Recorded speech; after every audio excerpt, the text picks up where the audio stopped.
আলহামদুলিল্লাহ দর্শক, আমি এখন অবস্থান করতেছি অনেক সুন্দর একটা ভেড়া বা গারলের হাটে। তো হাটটা অবস্থান হচ্ছে নরসিংদী জেলা শিবপুর উপজেলা, আপনার পুঠিয়া ঐতিহ্যবাহী আহ, ভেড়া বা গারলের হাট। তো এই হাটে গরু, ছাগল, হাঁস, মুরগি, ভেড়া সব কিছুই পাওয়া যায়। তো আমি এই ভেড়ার বাজারটা আপনাদেরকে দেখানোর চেষ্টা করতেছি। যারা ভেড়া বা গারল লালন পালন করতে চান বা নতুন করে খামার করতে চান অথবা এগুলোর ব্যবসা করতে চান বা ক্রয় করে বিভিন্ন জায়গায় বিক্রি করতে চান, তারা সবাই অবশ্যই এই ঐতিহ্যবাহী পুঠিয়া ভেড়ার হাটে আসতে পারেন। এখানে ছোট বড় মাঝারি এবং খামার করার জন্য বিভিন্ন সাইজের গারল বা ভেড়া পাওয়া যায়। তো ভেড়ার মতো দেখতে গারল, যেটা লেজ একটু লম্বা হয়, দেখতে অনেক বড় হয়। তো প্রায় 2 মণের মতনও উঁচা লম্বা বা ওয়েট হয়ে থাকে।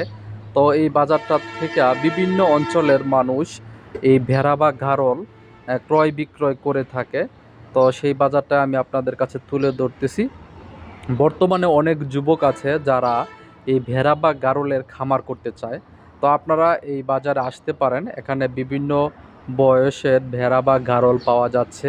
তো প্রতি শনিবারে এই হাটটা বসে থাকে। আপনারা এখানে আসবেন এবং আপনাদের পছন্দ মতো এখান থেকে গারল বা ভেড়া ক্রয় করবেন। এবং অনেকে আছে যে মাংসের জন্য এই গারল বা ভেড়ার মাংস অনেক পছন্দ করে থাকেন, কারণ এটাতে কোলেস্টেরলের মাত্রা খুবই কম। সেই জন্য এখান থেকে নিতে পারেন খাওয়ার জন্য। তো বিভিন্ন খামার থেকে খামারের মালিকরা তাদের পালনকৃত ভেড়া বা গারল এই বাজারে বিক্রির উদ্দেশ্যে নিয়ে আসে। দেখেন বিভিন্ন সাইজের গারল আছে, কি সুন্দর করে ঘাস খাচ্ছে। আর ভেড়া বা গারল এরকম একটা প্রাণী, ছাগল যেই খাবারটা খায় না, নষ্ট করে ফেলে, ওই খাবারটাও ভেড়া এবং গারল খেয়ে থাকে।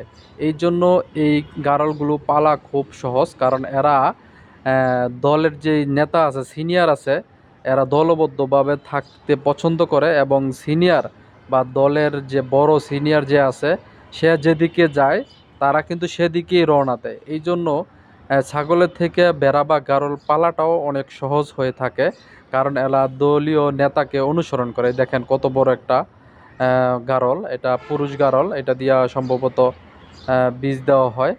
তো আপনারা চাইলে এখান থেকে কিছু গারল ক্রয় করে অল্প করে শুরু করতে পারেন। এটা উত্তর অঞ্চলের এই মেহেরপুর এলাকায় সবচেয়ে বেশি এই গারলের খামারগুলো হয়ে থাকে। তো এখন আস্তে আস্তে দেশের বিভিন্ন প্রান্তে সুন্দর সুন্দর গারলের খামারগুলো হচ্ছে। তো আসলে এটা একটা লাভজনক একটা খামার বিজনেস। তো যাদের চারণভূমি অনেক ভালো আছে, তারা এই গারলের খামারগুলো করে থাকতে পারেন, কারণ চারণভূমিতে রেখে দিতে পারলে খাবার খরচটা খুব কম হয়। আর এরা চারণভূমিতে চলতে অনেক পছন্দ করে। আর বিশেষ করে গারলের খামার করতে হলে অবশ্যই আপনাকে মাচা সিস্টেম করে তারপরে গারলের খামার করতে হবে, কারণ ঠান্ডায় এরা খুব কম সহ্য করতে পারে। সেই জন্য নিচে থাকলে ঠান্ডা লাগে, সেই জন্য মাচার উপরে এই গারলের খামার করতে হয়। তো আপনারা চেষ্টা করবেন সুন্দর একটা গারলের খামার করতে, যদি চান তাহলে করতে পারেন।